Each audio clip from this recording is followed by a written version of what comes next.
you had your own Twitter line for a time, and in one of your last posts, you mentioned something about Almine saying, "I'm going to stop breathing now. Don't worry." What was that all about? Yeah, that was one of the various very mind-bending experiences I had in her presence, and in this particular situation, I don't remember why she had to or wanted to go into some kind of trance, but she said, "I'm gonna lie down now and go into a trance, and at some point I'll stop breathing, but don't worry when that happens."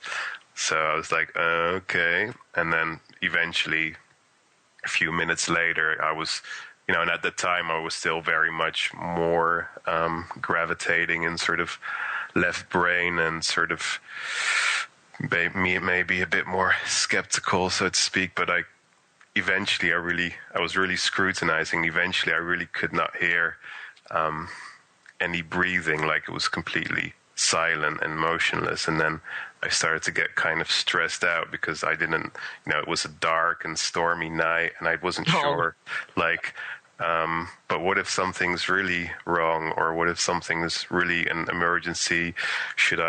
What do I do? And I just didn't, because I had zero reference for this experience. It was really very taxing, so to speak, for my mind. But then eventually, my after about 10 minutes or so, my suffering was alleviated, and she sort of came back, and that was that. But that was a sort of very interesting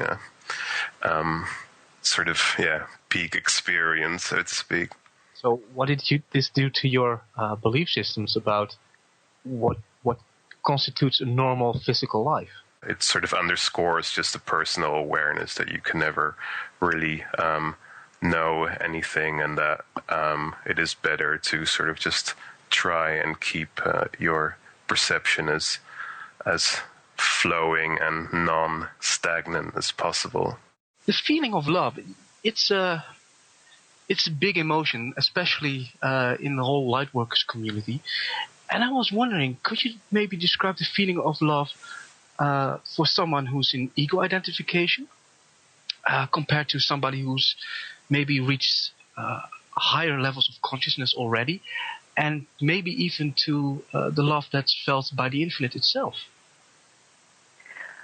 Yes, I will do my best. So, first of all, we have, unfortunately, only one word in English. For many different languages, have more than one word for love. But especially on Earth, the earthly languages, we have very few words, but it means many different things. We have multiple words for love in high languages and not in English. So that's why we get muddled with what it really means. That's one of the reasons. In ego identity, which is the contracted perspective of existence lived by most of the masses on Earth that are in the street, no more or less valid than the expanded awareness of the master, that one just looks at the big picture, the other at the little.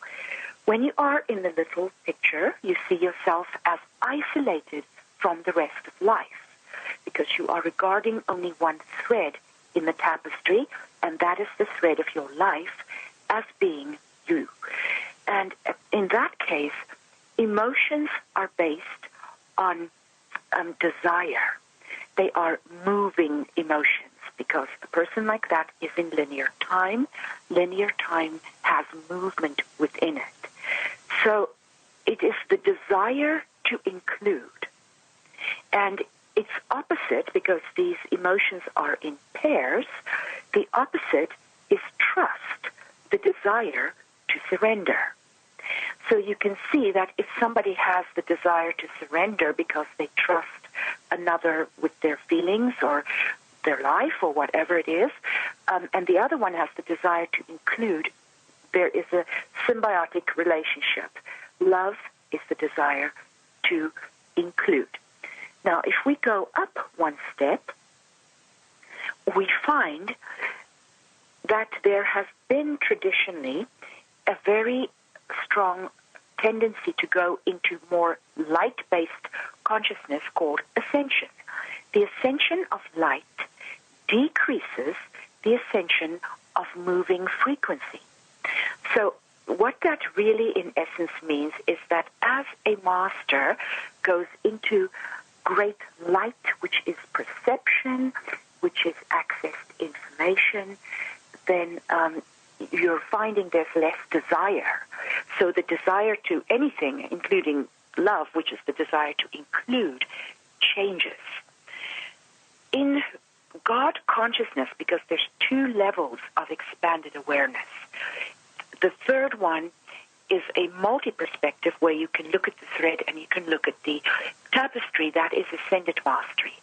God consciousness, which is the level that man goes through of his three big stages within humanity after the ego identification, is the one that most masters in the Far East have been in when they're sitting in samadhi and so forth.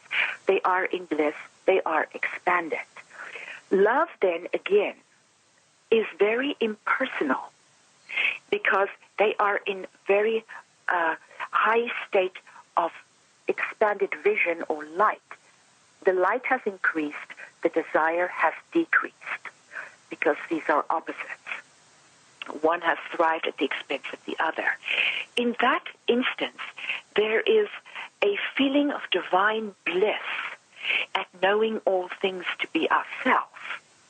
It is then described, the love that is felt during God consciousness can be described as inclusiveness.